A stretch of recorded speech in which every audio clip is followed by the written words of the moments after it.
Without objection. Thank you. I come to the floor today to announce the introduction of the Medical Innovation Act, a common sense proposal that could dramatically increase our nation's investment in life-saving medical research. During much of the 20th century, America made significant investments in this area through the National Institutes of Health, and it's been a remarkable success. We've transformed medicine across America and around the world. NIH support helps train each new generation of scientists and develop each new generation of medicine. NIH-supported discoveries often get picked up by small, creative, nimble biotechnology companies, which in turn get picked up by large pharmaceutical companies, which in turn sometimes result in wildly successful blockbuster drugs. Each of these blockbuster drugs brings in more than $1 billion a year for the drug companies, and each one transforms lives. Nearly everyone in Congress supports increased funding for NIH, but for 10 years, the NIH budget hasn't even kept up with the pace of inflation. Why? Because nobody wants to step up and find a way to pay for it. It's time to break the stalemate.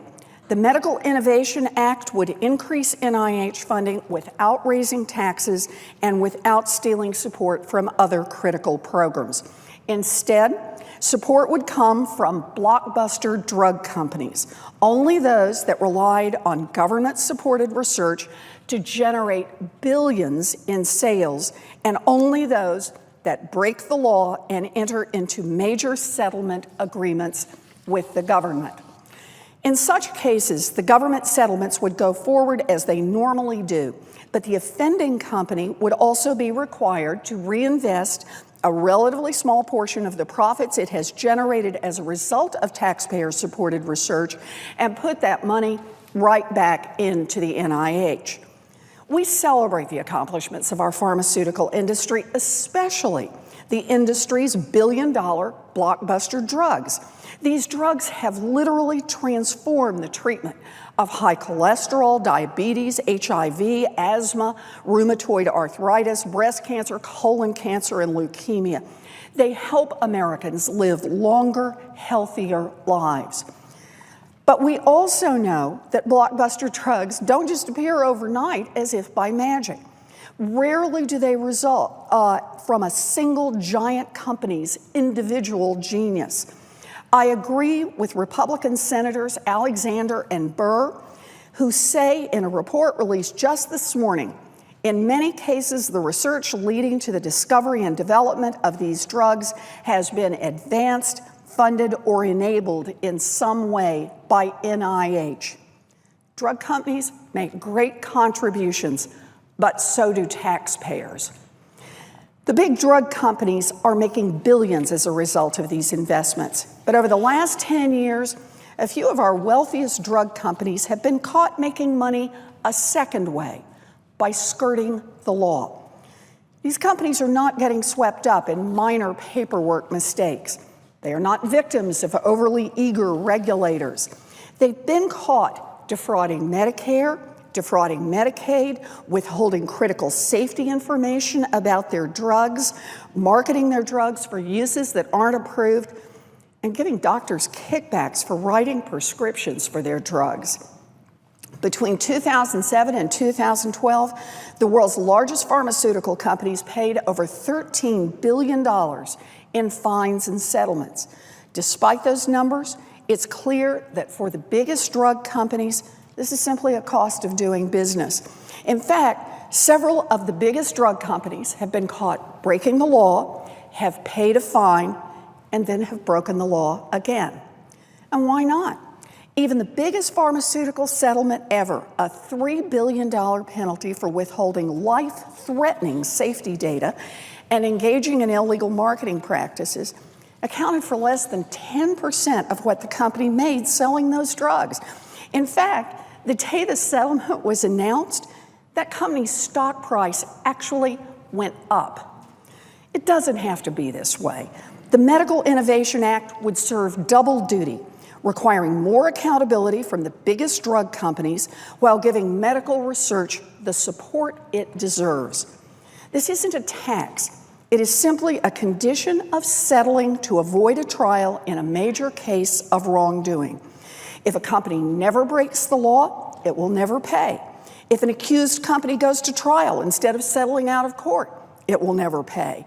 It's more like a swear jar. Whenever a huge drug company that is generating enormous profits as a result of federal research investments breaks the law, it has to put some money in the jar to help fund the next generation of medical research. Since we announced this proposal, we have seen an outpouring of support from hospitals, doctors, patient groups, and research universities. All of them want to break the stalemate on NIH funding and get back to the business of saving lives.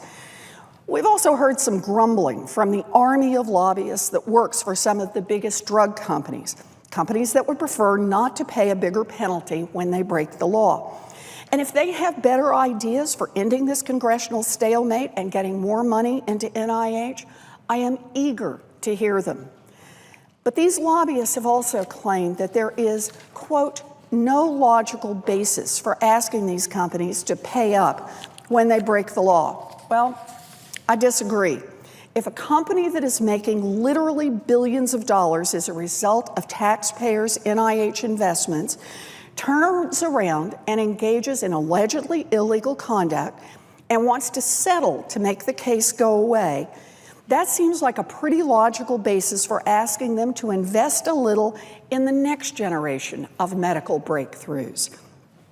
Lobbyists have also written that the Medical Innovation Act might create, quote, unnecessary litigation. Well, it's illegal to defraud Medicare. It's illegal to pay kickbacks to doctors. It's illegal to hide safety data from the FDA or manufacture drugs in dirty, contaminated facilities. Our biggest and most successful drug companies make billions of dollars by inventing treatments and improving the public's health. And when they do, we applaud them for it. But if they want to avoid unnecessary litigation, then they should follow the law. If they don't want to put $1 in the swear jar, then stop swearing. I don't kid myself. I know how difficult it is to get things done in Washington. And I understand that a handful of powerful actors with money and power like things just the way they are, and they will fight any effort to change. But even if a few of the biggest drug companies don't like it, I'm hopeful that we can build support for this idea because the Medical Innovation Act is a major move towards substantially increasing federal support for medical research and a way that doesn't raise taxes and doesn't cut other critical programs. If this policy had been in place over the past 5 years, NIH would have had nearly $6 billion more dollars every year to fund thousands of new grants to scientists and universities and research centers around the country. That's almost a 20% increase in NIH funding.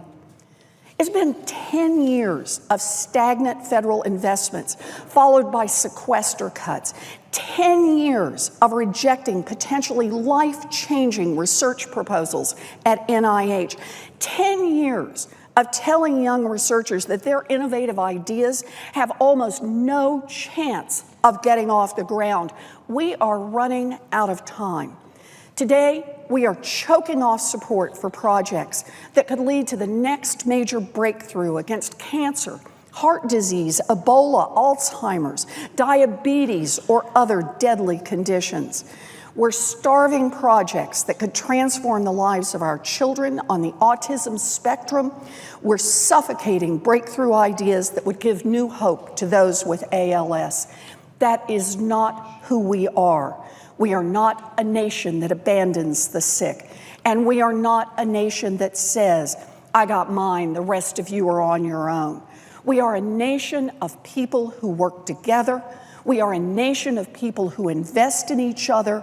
We've done it for generations, and for generations, we have led the world in medical innovation. It's time to renew that commitment. Our commitment to our children, our commitment to our parents, our commitment to ourselves. by making it a little easier for the biggest drug companies to help develop the next generation of cures and making it a little harder for them to profit from breaking the law and defrauding taxpayers. It's time to pass the Medical Innovation Act. Thank you, Mr. President. I yield.